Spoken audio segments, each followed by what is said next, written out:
Welcome back to Good Day Columbia. Timer now is 7:12 and primary day is finally here. Many people are getting ready to head out to vote as polls are now open all across the Midlands and the state, quite frankly.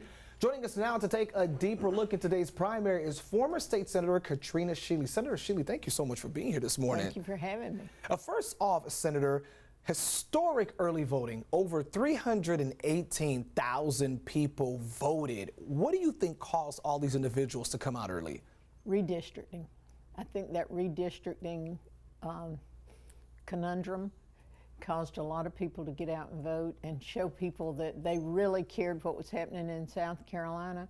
And, there was a call for people to go out and vote and show them that they really were watching what was going on at the State House and don't mess with us.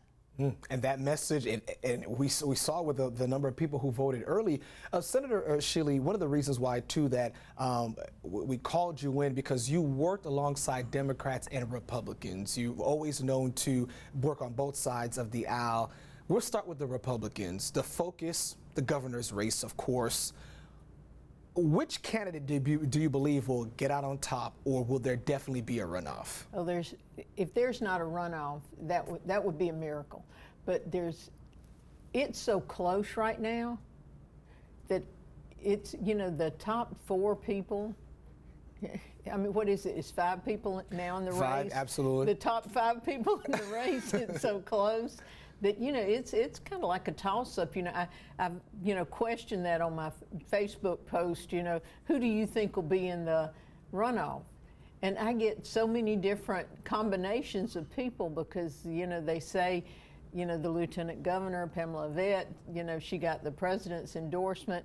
Is that a good thing? Is it a bad thing? Then they say there's Nancy Mace, Alan Wilson. Ralph the Norman, upstate yeah. saying Ralph Norman, the upstate and, York, right. And those people, they all think Ralph Norman. And then Ron Reddy's a latecomer, but, you got all those people saying, he's saying he's not backed by, anybody and he's going to come in. And, I think he got into the race a little late, so he doesn't have as much name ID. He's got a lot of money, so he's out there on the news every other commercial is a Ron Reddy commercial. So, he's getting his name ID there. So everybody's got a different angle. Yeah. And so who do I think will be in the runoff? I don't have a clue. I think Pamela Vett and one of those other four people will be on the top. So on the Democratic side, we have three individuals, Representative Jermaine Johnson, Billy Webster, and Mullins McLeod. Who do you believe will come out to get the nomination for November? My personal opinion, and maybe I'm a little jaded, I think Jermaine Johnson will come out and get the nomination. Now, we know that Billy Webster has the funding behind him, and he's got a lot of TV ads. Jermaine doesn't have that many TV ads, and right. I should call him Representative Johnson or Dr. Johnson, but I think that Jermaine is close to the people. I think he's got that personality. People don't really know Billy Webster like they, know Jermaine Johnson. But Billy Webster's a businessman. I don't have anything, negative to say about either one of them, but I think Jermaine's name is more known than Billy Webster. But he does have the funding. If that race ends up in a runoff, if neither one get 51%, I think Billy Webster has the funding maybe to get his name more known. So I think that could make it tighter. So, it's always hard when you got three people in a race to get 51%. All right, you're right about that. I better than anyone know that. The president has gotten into South Carolina politics by endorsing Lieutenant Governor Pamela Evett and also over the weekend telling his MAGA supporters not to vote for Rhino David Pasco. Do you believe that what the president says stands?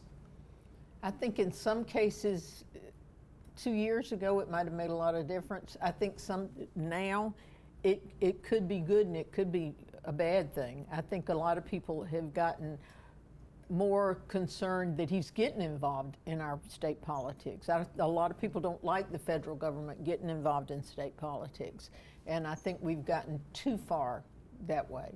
I think people got upset when a lot of people are using the president, and even though Yvette got the president's endorsement, you right. still see his picture with other candidates. You know, everybody's using him.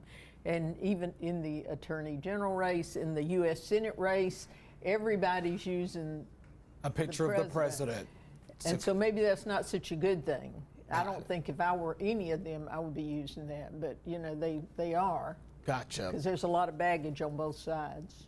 Senator Katrina Shealy, thank you so much for being here. We appreciate it. And also for your Facebook posts, getting a lot of people talking. I mean, you have everyone coming to the table, so continue the conversation, Senator. We appreciate that. Thank you. I appreciate being here. Yeah. Stay with us. There's more Good Day Columbia coming after the break. We're going to have a live report with our Bralise Pimentel as many of you head out to cast your ballot. Time now is 7:18.